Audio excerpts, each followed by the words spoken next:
Hello students, here we're going to review the laws of sines and cosines. These are really handy things for us to deal with non-right triangles. And in this video we're going to talk about when each one is applicable, as well as how to use them to solve for stuff. Just as a quick reminder, the law of sines looks something like this, where we have sine of angle A over the length of side A is equal to the sine of angle B over the length of side B is equal to the sine of angle C over the length of side C. Hopefully in Algebra 2, you spent some time talking about where these came from, so we're not going to worry so much about that right now. But the big thing is knowing that these are based on angles and opposite sides, so we care about those pairs, and if we have those pairs, we can use the law of sines. We're going to look at that again in just a minute. Law of cosines is the Pythagorean theorem, but modified to fit all triangles. We know the Pythagorean theorem would be something like c squared is equal to a squared plus b squared.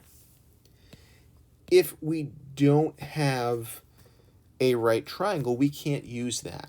The law of cosines lets us change that a little bit. So we have minus 2 times a times b times cosine of whatever angle that angle we're looking at is. We can write this with whatever letters that we choose. In this particular form, we'd have a, b, and c. So we're talking about a triangle that looks like this, and our sides would be named opposite of those angles. Using the law of sines makes sense when we're dealing with non-right triangles that have certain information that we're looking for. So the first thing I want to do is to really focus on using this on non-right triangles, because when we have right triangles, we can use right triangle trig, which is easier and less likely to cause mistakes. And the second piece is that we need opposite information. I'm going to show you what that means visually in just a second. Looking at these three examples, for my first one, I'm going to use right triangle trig because it is a right triangle and that takes less effort and is less likely to cause some issues. For my second triangle, I have to draw this out. So we've got T, U, V. T is 42 degrees, U is 56 degrees, and side U is 5.2 centimeters. For the law of sines, we're looking for opposite info. What I mean by that is something that we know both the angle and the opposite side. So in this particular case, since we know angle U and side U, we have this opposite info. This makes this a good candidate for the law of sines. Without that info, we can't use the law of sines. We're going to have to use something else, which is the law of cosines. For triangle KLM, again, I'm going to just draw this out. KLM, K is 13, L is 17, and M is 28. In this case, there are no pairs of opposite info where I know both the side and the angle. And because of that, this is not a good candidate for law of sines.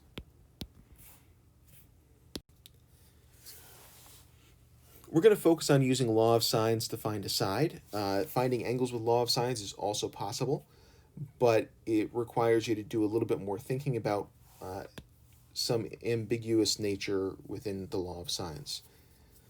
Looking at triangle RST, so I'm going to draw this out, RST. S is 58 inches, R is 115 degrees, and S is 19 degrees. It's asking us to find the length of R, so I'm going to put that there. First thing I'd like to check, A, this is not a right triangle. Cool, law of sines is a good choice.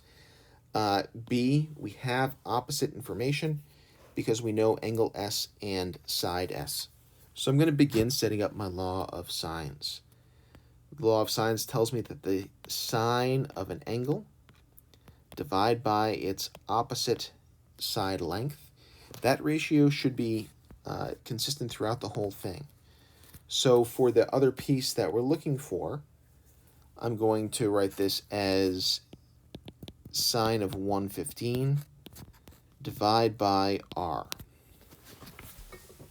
All right, I'm going to use the calculator to get some information here. The sine of 115 is about equal to 0.9063. The sine of 19 is about equal to 0.3256. And then that's going to be divided by 58.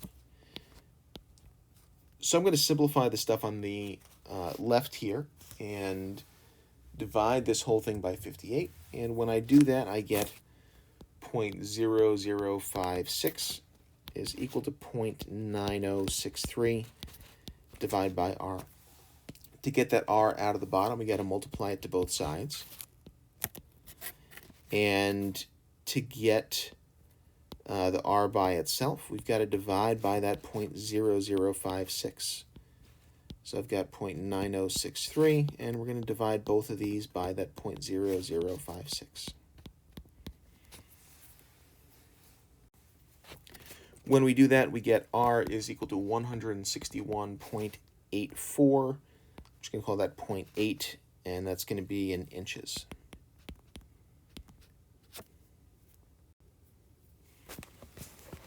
For the law of cosines, we're going to do the same kind of metric. We're looking for non-right triangles.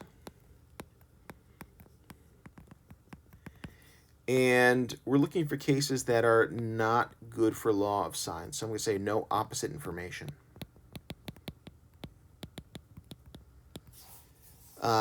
In terms of the triangles where this is going to end up applying, if you think back to your geometry days, you talked about all of these triangle congruence theorems. Law of cosines works really well for SSS or SAS type triangles. Let's draw these out and see if any of these apply. So JKL, J is 8.1. We're told K is 160, and L is 14. I don't seem to have any opposite information, but I also know 2 out of 3 angles in my triangle, so that means I know my third angle. That would be 6 degrees because we have to add up to 180. Now I know opposite information.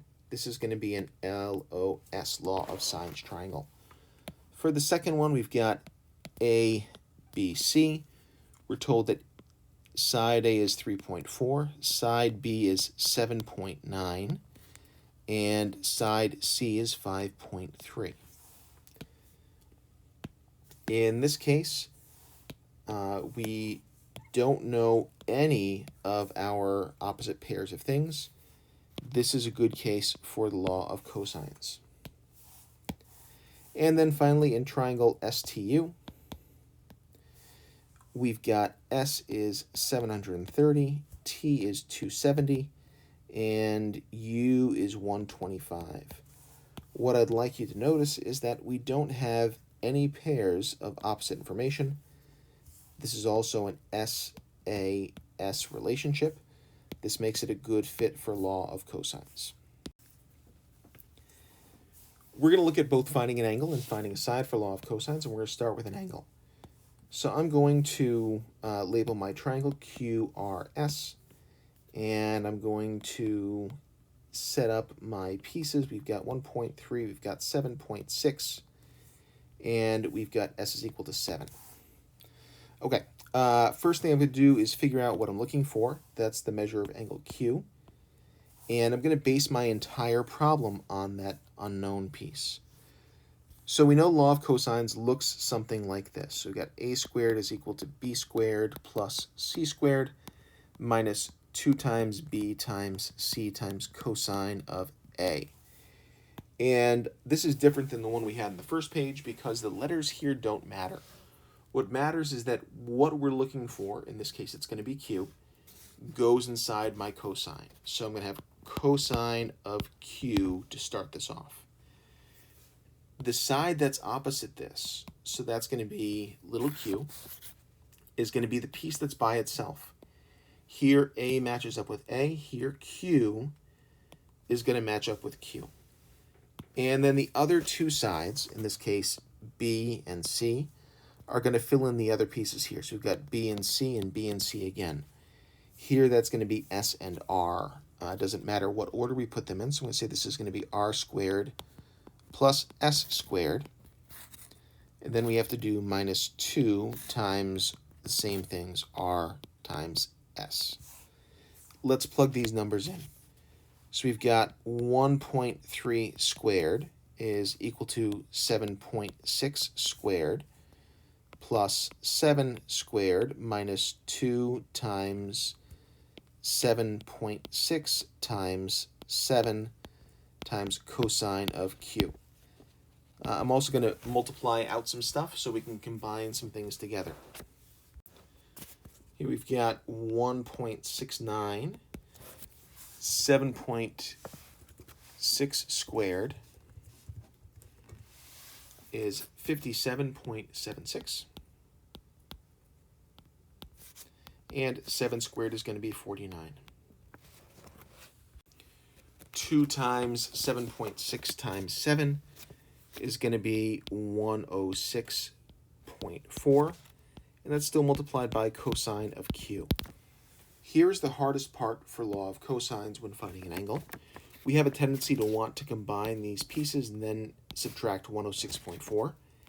But we can't because that's attached to cosine of Q. That would be like saying 2 plus x is equal to 2x, and we know that we can't combine those. They're not like terms. The same thing is going on here. I can, however, combine the 57.76 and the 49, and when I do that, I get 106.76. Again, the minus 106.4. Cosine of Q is going to stay on its own. And we've got 1.69 on the left side. To get cosine stuff by itself, we're going to minus 106.76 to both sides.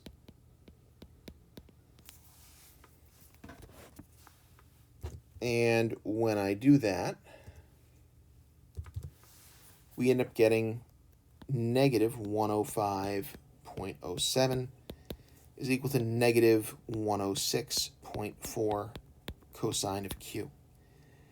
Dividing those to get Q by itself,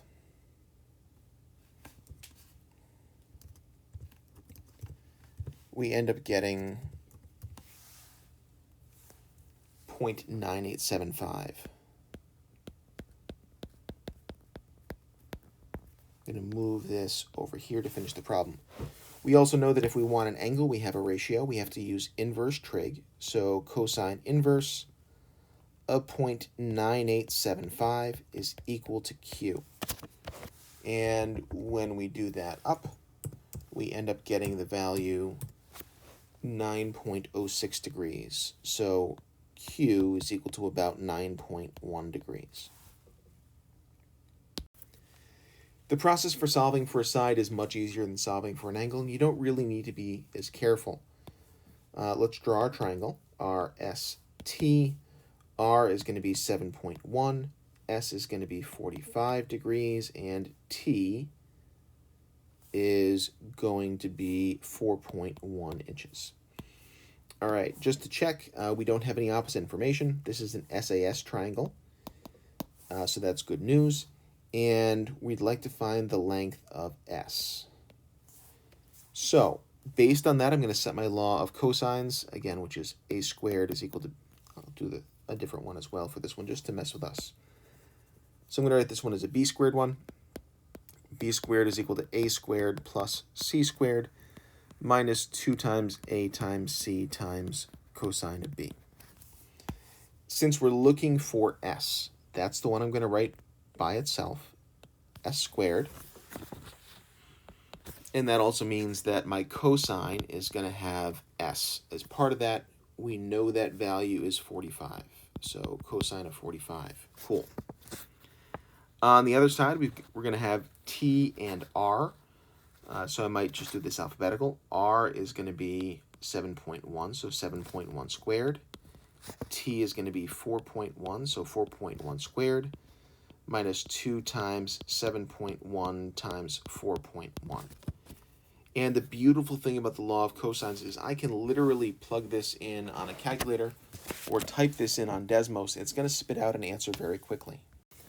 In this case, I get s squared is equal to 26.0522. To get s by itself, we need to take the square root of both sides. And I get s is equal to 5.104. Let's call that 5.1 and call it a day.